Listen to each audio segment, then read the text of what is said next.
And I'll see you soon. Okay. Go put your pants on and you can leave.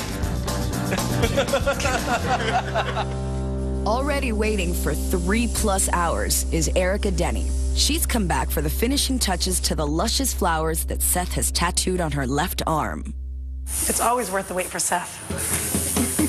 What we're gonna do is just put a little bit more background in here and tie that together a bit. I think the last time we tattooed you, we were both kind of at the end of our rope that day.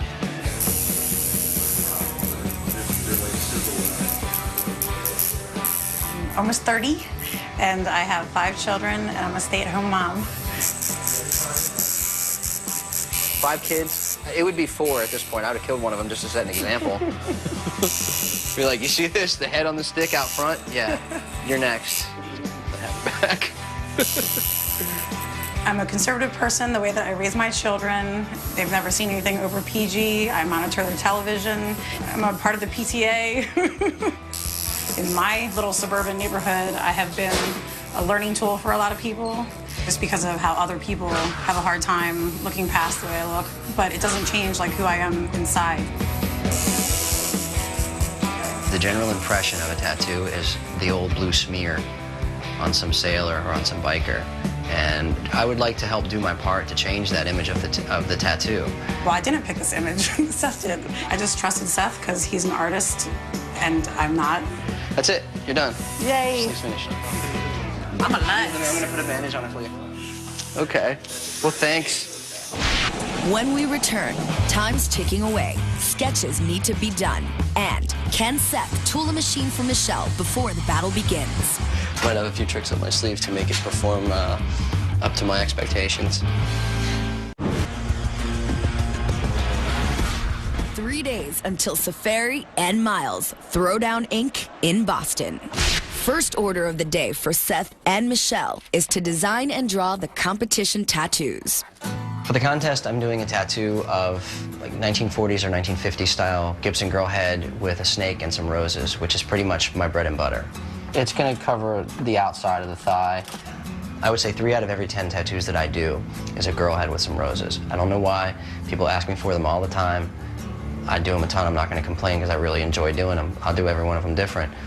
But it's cake. We're not going to worry about shading in color until we actually tattoo it.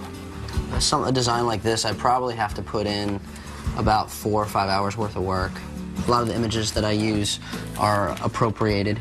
Old photographs and advertisements and clip art drawings and stuff like that, and I'll just kind of translate them into a more tattooable style.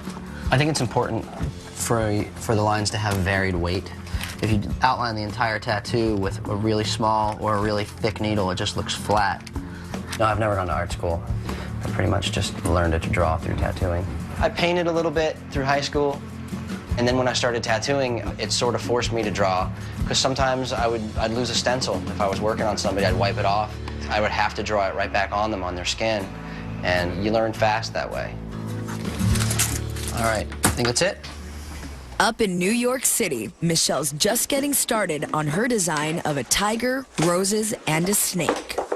I was always the art girl in my class, always drawing, reading books. I was pretty much a big nerd. I like the old circus art. I don't know, I just love the colors and all this stuff, like super vibrant, really graphic. In fact, I think that might even be perfect. My poster up there. I love his face. I like his expression and everything. That might be the money shot.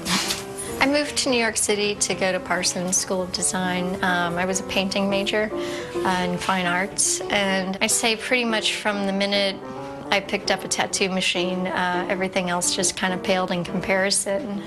It was pretty hard to go from painting to tattooing for me because my style was very loose and tattooing is very disciplined. You have to have everything nailed down. I want to keep it really bold, really traditional looking. One, because of the limited time we have. I want something that I can really kind of bang out, and I also want it to be something that's going to be very striking, even from a distance, that people will be able to respond to when Kevin's up on stage. Out in front, Michelle's next client, Melissa Pope, is cruising up to Daredevil in a 1930s Ford Roadster. A classic car enthusiast and photographer, Melissa is paying homage to the traditional American style by getting a tattoo of a 1930s pinup girl holding a camera. Yeah, that's perfect. I love it. Melissa has practically virgin skin when it comes to tattooing. This classic American pinup will be her first major piece. It will take Michelle 3 hours from stencil to art. Good practice for the upcoming competition. Michelle's thing is pinups and traditional American tattoos, so I figured it would be perfect. I love all the traditional subject matter. That stuff's really timeless to me. You need something that's going to have a nice solid outline and nice bold colors for it to last really good. Oh, she's pretty. Up front, Daredevil has a full house. Co-owner Brad Fink takes a break to check out Michelle's pinup gal. That's very, very nice. She's beautiful. About the tattoo. My business partner, Brad's a really big inspiration to me. He's an amazing tattooer. His style is just over the top, just this crazy look to it that doesn't look like anybody else's tattoos. Quite frankly, she is one of my inspirations. Her tattooing is an example of her lifestyle and her personality and who she is. Brad's like the best in the world. Oh, shut up. All right, getting deep in here. Brad and Michelle have been partners for over 10 years. They both grew up in St. Louis. It wasn't until later on, after she moved to New York and came back to St. Louis, that she came in the shop, and that's when our friendship sort of begun. All along, he was saying if tattooing became legal, he'd like to open a shop with me. At that time in New York City, tattooing was illegal, banned since 1964. It was a clandestine scene. All the shops were underground.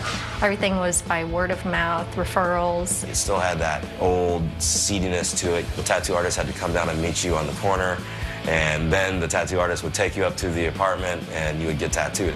So I started tattooing in like 91 and worked underground until 97 when it was legalized. As soon as I heard it was going to be legal, I called Brad up, and I think a week later we signed the lease on Daredevil. Michelle needs a nostalgia injection before the war. With Brad in tow, she makes a pilgrimage down to the inking grounds of the pioneer tattooers, Chatham Square. 10, 11. It's a sandwich shop. That sucks. This is the birthplace of modern American tattooing, right here in Chatham Square off the Bowery. So this was where Millie Hall worked, and she used to bill herself as New York's only lady tattooer. I like that. I think I might have to steal that. Michelle loves the lurid history of the turn-of-the-century Bowery. It inspires her art and her traditional American style. The Bowery really was at its heyday, like at the beginning of the 20th century. There was just like tons and tons of immigrants pouring into this area. Back in the day, this was a pretty rough place to be. This was known as the crime district, and this was always a place that had the most flop houses, the most brothels, dime museums, and all the tattoo parlors were right down here. A lot of bad stuff going on, a lot of fighting, and these guys were tattooing right in the middle of all that.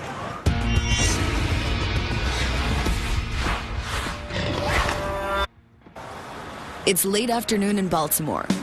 Longtime client Corinne Farrell gives over her right forearm to Seth.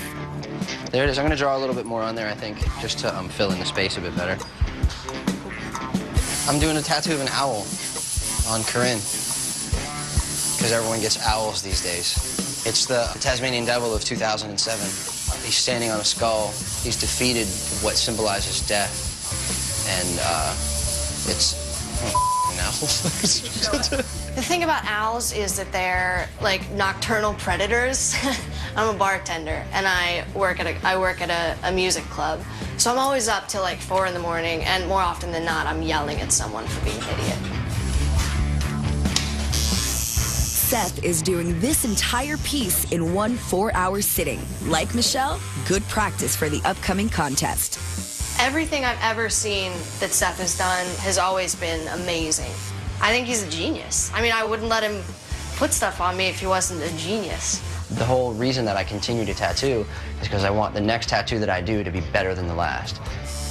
I prefer to do tattoos that are timeless and ageless. Classic and sophisticated at the same time, maybe stripped down and simple.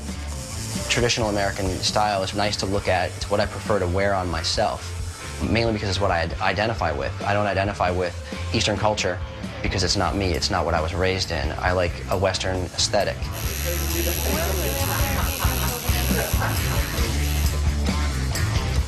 Okay, that's it for the black. You can't get away with any mistakes in traditional American tattooing. With most other styles, you can hide it with shading or with varying weights of line. But with American style tattooing, it's real straightforward, it's very flat, it's very deliberate. There are broad strokes of color and heavy fields of black and single pass bold lines. You have to really pay attention and not make mistakes, and that pretty much trains you to do tattoos. We're done, you made it. Well, it's bleeding, it hurts, it's a bunch of awesome colors, and I love it. Later that night in his tool shop, Seth is deep into his other passion. With only 3 days left to the tattoo war, he's putting in some extra hours for his competitor, Michelle Miles. Michelle asked me to make an outliner tattoo machine for her, and hopefully I'll be able to get it done before I head up there. You know, I'm either going to make it really, really nice and hopefully generate some sales for myself, or might have a few tricks up my sleeve to make it perform up to my expectations. Machine building is the engine that truly drives Seth's devotion to the art of tattooing. I think that I've helped make people aware of the fact that there's a difference between something that's mass-produced and handmade. There's a whole bin of them that I have to do. There's one. Now, I try to operate on as low voltage as possible. I feel that it creates less trauma to the skin and it generates less heat, makes it a little more comfortable to work with. Yeah, these things right here, these springs, but that's kind of the brain of the machine. The coils are, I would say, what's the heart, and the frame is the soul, and they all work together. Coming up, Michelle psychs up for battle by letting it all out at Coney Island.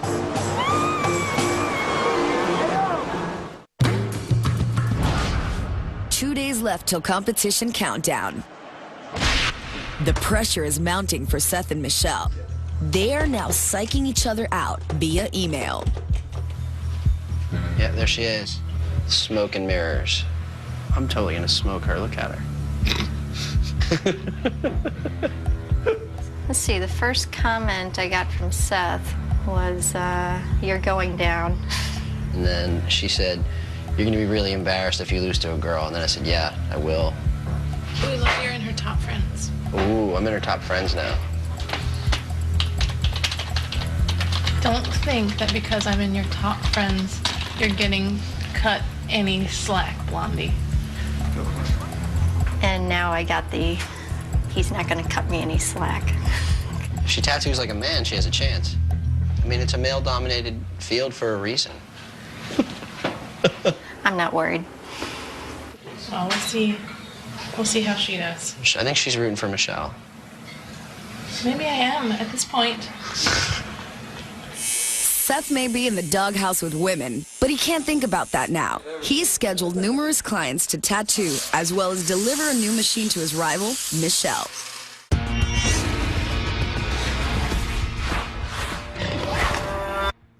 Down on the Lower East Side,